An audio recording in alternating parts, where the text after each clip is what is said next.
बिस्मिल्लाहिर्रहमानिर्रहीम। आज का हमारा लेक्चर इम्तिहान की तैयारी के हवाले से है, एग्जाम्स की प्रिपरेशन के हवाले से है। हुज़ूर वाला, हमारे एजुकेशन सिस्टम के दो हिस्से होते हैं। एक हिस्सा वो होता है जिसमें टीचर हजरात लेक्चर देते हैं और आप उन लेक्चर को सुनते हैं और समझते हैं, जबकि दूसरा हिस्सा वो होता है जिसमें आप उन लेक्चर्स को जो टीचर हजरात ने डिलीवर किए हुए होते हैं, आप उनको याद करते हैं, तैयार करते हैं। और किस लिए याद करते हैं? ताकि आपके इम्तिहान में नंबर अच्छे आ जाएं, आपके पेपर की तैयारी अच्छी हो जाए और आप अपने मकसद को अचीव कर लें। तो हमारे एजुकेशन के ये दो हिस्से हो गए। इम्तिहान की तैयारी में सबसे अहम और बुनियादी अमल सबक का याद करना होता है। अक्सर बच्चों के साथ ये मसला पेश आता है कि वो सबक को सही तरह याद नहीं कर पाते, या अगर वो इस सबक को याद कर भी लें तो सबक उन्हें याद रहता नहीं है। इसके पीछे एक रीज़न है कि वो बच्चे सबक को जिस तरह याद करना चाहिए था उस तरह याद नहीं करते। इसके बैकग्राउंड में एक बात और ये भी है कि जब हम कोई मूवी देखते हैं या कोई ड्रामा देखते हैं तो वो हमें अच्छी तरह याद हो जाती है, लेकिन इसके बरक्स अपनी स्टडीज़ में, अपनी पढ़ाई में हमें सबक याद नहीं होता। इसकी भी एक रीज़न है। इसकी ये रीज़न है कि जब हम कोई मूवी देखते हैं या ड्रामा देखते हैं तो हमें ऐसा लगता है जैसे वो हमारे साथ हो रहा हो, हम उसमें इन्वॉल्व हो जाते हैं, लेकिन अपनी स्टडीज़ में, अपनी पढ़ाई में हम इन्वॉल्व नहीं होते, इसलिए हमें सबक याद नहीं रहता। तो आज हम एक टेक्निक पढ़ेंगे जो स्टडीज़ में इन्वॉल्व होने के लिए है। ये टेक्निक रॉबिन्सन की एक बुक इफेक्टिव स्टडी का आर्टिकल है। इस टेक्निक का नाम SQ3R। इसमें एक S होता है, एक Q होता है और 3 R होते हैं। सबसे पहले आते हैं S की तरफ कि S क्या है। S मीन्स सर्वे। जिस तरह एक सर्वेयर पूरे इलाके का सर्वे करता है, इस तरह एक स्टूडेंट पूरे चैप्टर का सर्वे करता है। चैप्टर का सर्वे किस तरह, मैं आपको बताता हूँ। फॉर एग्जाम्पल, आप एक चैप्टर को याद करने जा रहे हैं, आप उसका सर्वे किस तरह करेंगे? आपने जस्ट उसकी हेडिंग्स को, उसकी सुर्खियों को पढ़ लेना है। ये आपका चैप्टर का सर्वे हो जाएगा। चैप्टर का सर्वे आपने 2 से 3 मिनट के अंदर अंदर करना है।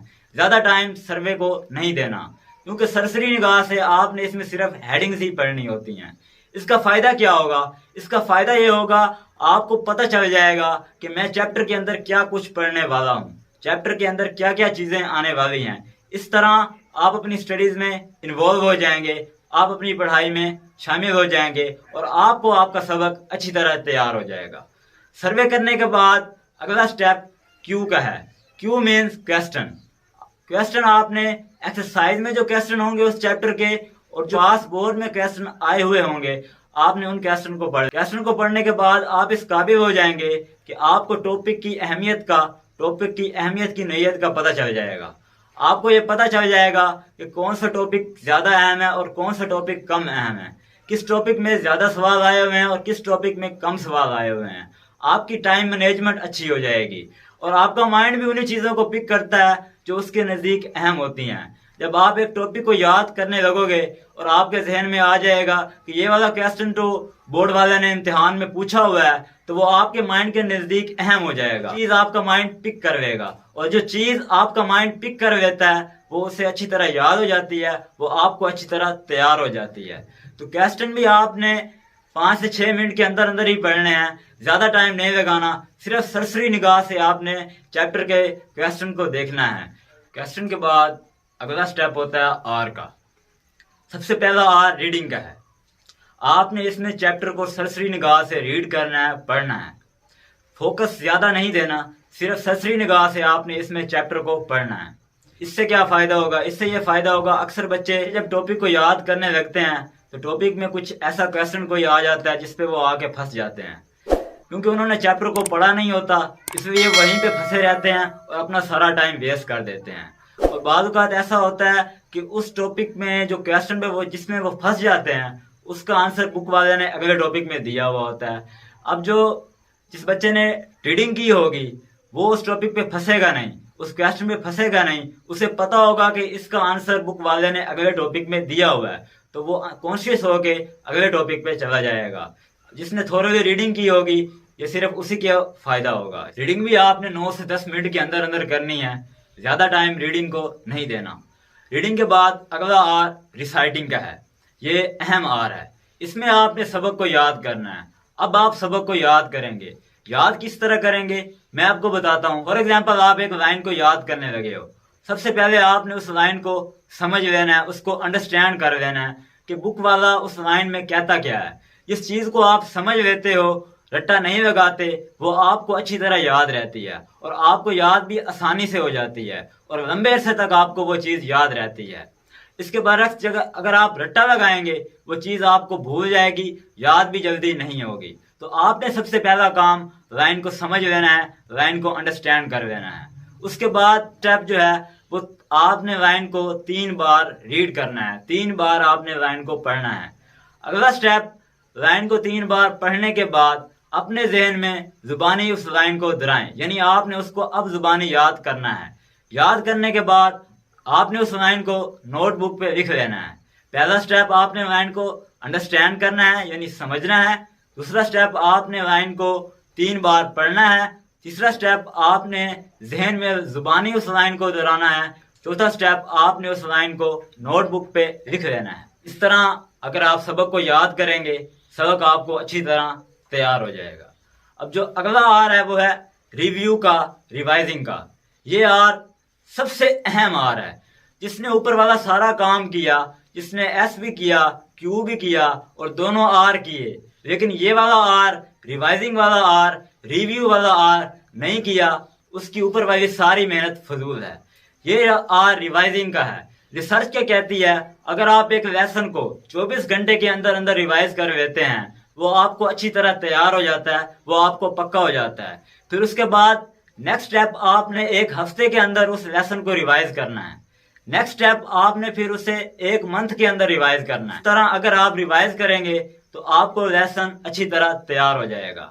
रिवाइजिंग का जो सही तरीका है वो ये है, पहले आप अपने जहन से पूछें, यार वो सबक जो मैंने 1 हफ्ता पहले याद किया था वो सुना जरा, यार वो सबक जो मैंने 1 मंथ पहले याद किया था वो सुना जरा। ये रिवाइजिंग का असल तरीका होता है। हाँ, अगर आपका माइंड बता दे कि वो सबक जो आपने याद किया था वो आपको सुना दे, यानी आपके जहन में वो सबक आ जाए, तो अच्छी बात है। अगर ना आए तो फिर आपने बुक से उसको देखना है। पहले ही भी बुक से देखना नहीं शुरू कर देना। सबसे पहले अपने माइंड से पूछना है, फिर आपने उसे बुक से रीड करना है। इसको करने का क्या फायदा होगा, अक्सर बच्चे जब एग्जामिनेशन हॉल में जाते हैं, क्वेश्चन को देखते हैं, क्वेश्चन उन्होंने याद भी किया हुआ होता है, लेकिन उस वक्त उनके जहन में आ नहीं रहा होता। उसकी रीजन ये होती है कि उनके माइंड की पुरानी चीजों को याद करने की प्रैक्टिस नहीं होती। अगर आप इस तरह से रिवाइज करेंगे, पहले 24 घंटे के अंदर, फिर 1 हफ्ते के अंदर, फिर 1 मंथ के अंदर, आपके माइंड की पुरानी चीजों को याद करने की आदत हो जाएगी। आपके माइंड की पुरानी चीजों को याद करने की प्रैक्टिस हो जाएगी। अगर आपके माइंड की ये प्रैक्टिस हो गई, आपका माइंड हर लेसन को, हर पुरानी चीज को जो उसके नजदीक अहम होगी उसे पिक कर लेगा और आपको सबक भी लंबे अरसे तक तैयार रहेगा। तो ये थी सबक याद करने की टेक्निक। अब जो नेक्स्ट स्टेप वो है रिस्पॉन्सिबिलिटी का। आप एक स्टूडेंट को 1000 टेक्निकें बता दें सबक याद करने की, लेकिन ये अंदर रिस्पॉन्सिबिलिटी नहीं है, जिम्मेदारी का एहसास नहीं है, वो कभी भी सबक को याद नहीं कर सकता। तो हुजूर वाला अपने अंदर रिस्पॉन्सिबिलिटी पैदा कीजिए, जिम्मेदारी का एहसास पैदा कीजिए। अब सवाल ये है कि जिम्मेदारी का एहसास कैसे पैदा होगा। जिम्मेदारी का एहसास पैदा करने के लिए आपके पास एक मकसद का होना जरूरी है, आपके पास ऑब्जेक्टिव का होना जरूरी है, आपके पास एम का होना जरूरी है। अगर आपके पास कोई मकसद है, कोई ऑब्जेक्टिव है, कोई एम है, तो हो ही नहीं सकता आप अपने वक्त को जाया करें और पढ़ाई ना करें। हुजूर वाला अपनी पढ़ाई का कोई मकसद बनाइए। अगर आप मकसद बना लेंगे, आप जिम्मेदार इंसान बनेंगे, और अगर आप जिम्मेदार इंसान बन गए तो लोगों को कहना नहीं पड़ेगा कि बेटा पढ़ लो, आप खुद से पढ़ना स्टार्ट कर देंगे। अपने अंदर जिम्मेदारी का एहसास पैदा कीजिए। जिम्मेदारी का एहसास पैदा करने के बाद नेक्स्ट स्टेप है आपकी प्लानिंग का, आपकी मनसूबाबंदी का। अगर आपकी प्लानिंग अच्छी है तो आप अच्छे हैं, लेकिन अगर आपकी प्लानिंग अच्छी नहीं है तो आप अच्छे नहीं हैं। याद रखिएगा, आपकी प्लानिंग आपकी सक्सेस का राज है। अगर आपकी प्लानिंग सक्सेसफुल है तो आप सक्सेसफुल हैं, अगर आपकी प्लानिंग फेल है तो आप फेल हैं। तो हुजूर वाला अपनी प्लानिंग को अच्छा कीजिए। अब सवाल ये है कि प्लानिंग है क्या।